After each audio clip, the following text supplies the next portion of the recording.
Hey guys, in this video I'll show you how to activate your Pluxee card.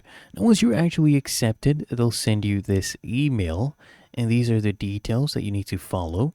The first thing I want you to do is just visit this URL right here. Okay, and then you need to enter these details.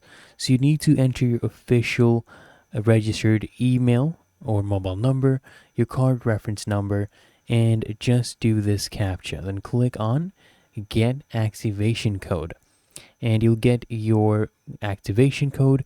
You just need to enter it right here, and you can either choose minimum KYC or full KYC.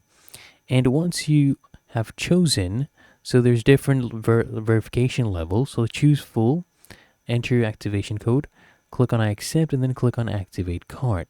And then you need to provide your KYC information, and after that you just go ahead and submit. They'll send you an activation code on your email, and you need to enter that and just complete your OTP based mobile number verification, and then just click on activate card. That's literally all you have to do. And if you found this video helpful, make sure you smash that like button and subscribe to Quick Fix.